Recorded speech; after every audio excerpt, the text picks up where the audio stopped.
Assalamualaikum warahmatullahi wabarakatuh. Halo adik-adik, gimana kabarnya hari ini? Semoga kita itu selalu diberikan kesehatan ya. Dan jangan lupa kita itu selalu semangat. Pada video kali ini kita akan belajar tematik tema 1 subtema 2, muatan bahasa Indonesia. Baiklah, pada pembelajaran kali ini yang pertama itu kita akan belajar tentang gagasan pokok dan gagasan pendukung dalam bentuk diagram. Adik-adik masih ingat nggak apa itu gagasan pokok dan gagasan pendukung? Gagasan pokok adalah topik yang dibahas pada suatu teks, sedangkan gagasan pendukung itu adalah uraian atau informasi tambahan pada suatu teks yang terletak pada kalimat penjelas. Gagasan pokok dan gagasan pendukung akan lebih mudah dipahami ya adik-adik jika disusun dalam sebuah diagram. Berikut cara menentukan gagasan pokok dan gagasan pendukung dalam bentuk diagram. Yang pertama, bacalah paragraf dengan seksama. Yang kedua, cermatilah kalimat pertama hingga kalimat terakhir. Yang ketiga, tentukanlah gagasan pokok dan gagasan pendukung. Yang keempat, gagasan pokok adalah bagian inti, dapat ditulis di bagian atas atau tengah. Yang kelima, gagasan pendukung adalah cabang-cabang dari gagasan pokok, dapat ditulis di bagian samping atau bawah gagasan pokok. Sekarang, adik-adik, ayo cermatilah paragraf berikut. Indonesia memiliki berbagai bahasa daerah, misalnya bahasa Batak, bahasa Jawa, dan bahasa Sunda. Keragaman bahasa di Indonesia tidak membuat bangsa Indonesia terpecah-pecah. Bangsa Indonesia tetap menjaga persatuan dan kesatuan. Bangsa Indonesia dipersatukan oleh bahasa persatuan, yaitu bahasa Indonesia. Nah, setelah ada cermati tadi, kita dapat menentukan gagasan pokok dan gagasan pendukung dari paragraf yang telah ada cermati tadi. Gagasan pokoknya itu terdapat pada kalimat pertama, sedangkan gagasan pendukung terdapat pada kalimat kedua sampai keempat. Nah, sekarang adik-adik perhatikan diagramnya ya. Yang adik-adik lihat di video itu adalah contoh diagramnya ya adik-adik. Sebelumnya, mari kita lihat pada paragraf yang sudah adik cermati tadi. Mari kita lihat, ada berapa kalimat sih yang ada di paragraf? Kita hitung dari awal kata itu sampai titik, itu berarti satu kalimat ya adik-adik. Mari kita hitung. Ada 1, 2, 3, dan 4. Berarti dalam satu paragraf itu ada 4 kalimat ya yang ada di contoh. Nah, sekarang kita tinggal buat diagramnya. Gagasan pokoknya berada di tengah, sedangkan gagasan pendukungnya itu ada di atas atau di bawah ya. Gagasan pokok dari paragraf yang ada baca tadi adalah Indonesia memiliki berbagai bahasa daerah, misalnya bahasa Batak, bahasa Jawa, dan bahasa Sunda. Itu adalah gagasan pokoknya. Kalau kita artikan, itu berarti Indonesia memiliki berbagai bahasa daerah. Sedangkan gagasan pendukung yang pertama adalah keragaman bahasa di Indonesia tidak membuat bangsa Indonesia terpecah-pecah. Artinya, bahasa Indonesia itu mempersatukan bangsa Indonesia. Gagasan pendukung yang kedua yaitu bangsa Indonesia tetap menjaga persatuan dan kesatuan. Ya, itu sudah pasti artinya itu ya. Sedangkan yang ketiga yaitu bangsa Indonesia dipersatukan oleh bahasa persatuan, yaitu bahasa Indonesia. Artinya, keragaman bahasa tidak memecah belah bangsa.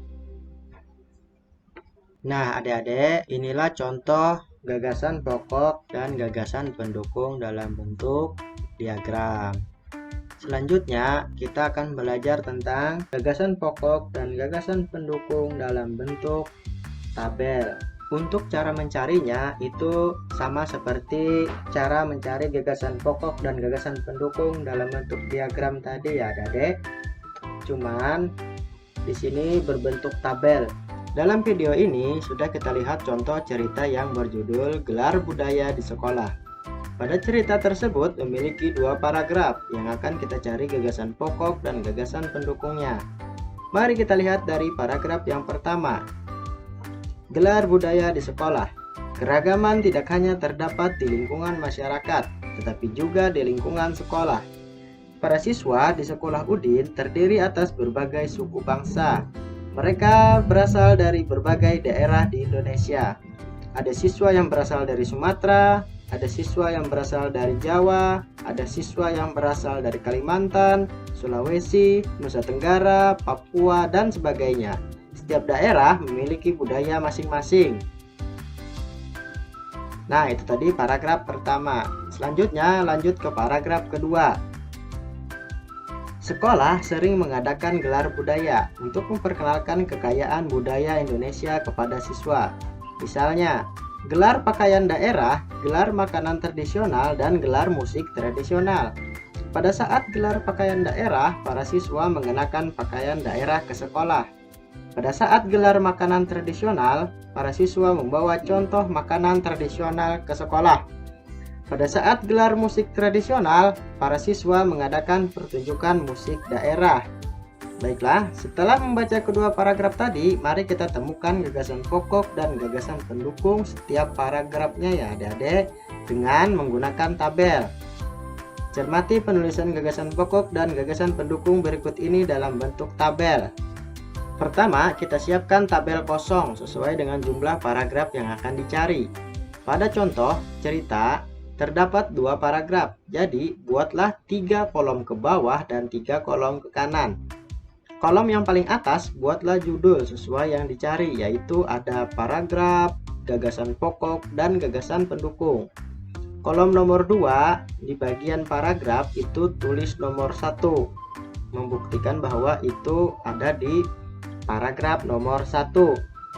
Di bagian gagasan pokok dan gagasan pendukungnya itu kalian cari pada contoh cerita yang sudah kalian baca pada paragraf pertama. Jadi gagasan pokok paragraf pertama yaitu ada pada kalimat pertama dan diikuti dengan kalimat selanjutnya. Gagasan pokoknya adalah keragaman di lingkungan sekolah. Diambil dari kalimat pertama pada paragraf pertama. Gagasan pendukungnya yaitu para siswa berasal dari berbagai suku bangsa, macam daerah asal siswa di sekolah Udin. Dan yang ketiga, setiap daerah memiliki budaya khas. Nah, itulah gagasan pokok dan gagasan pendukung pada paragraf pertama. Selanjutnya, pada kolom terakhir itu di bagian paragraf ditulis nomor 2, membuktikan bahwa itu adalah paragraf kedua. Sedangkan gagasan pokok dan gagasan pendukungnya yaitu kita ambil dari kalimat pertama pada paragraf kedua. Gagasan pokoknya adalah gelar budaya di sekolah Udin. Gagasan pendukungnya yang pertama yaitu tujuan gelar budaya. Yang kedua, macam gelar budaya. Dan yang ketiga, penampilan saat gelar budaya. Nah adik-adik, inilah contoh gagasan pokok dan gagasan pendukung dalam bentuk tabel. Materi selanjutnya itu kita akan mempelajari tentang membuat ringkasan teks dengan peta pikiran. Adik-adik tentu sudah pandai menentukan gagasan pokok dan gagasan pendukung dalam bentuk diagram atau peta pikiran. Peta pikiran yang berisi gagasan pokok dan gagasan pendukung dapat dijadikan acuan untuk membuat ringkasan. Meringkas isi teks sama dengan menulis kembali isi teks secara singkat. Ayo membuat ringkasan dengan mengikuti langkah-langkah berikut ini. Yang pertama, bacalah teks dengan seksama. Nomor 2, gunakan kalimat tanya. Apa, siapa, mengapa, bagaimana, di mana, dan kapan untuk mengetahui kejadian yang diceritakan dalam teks.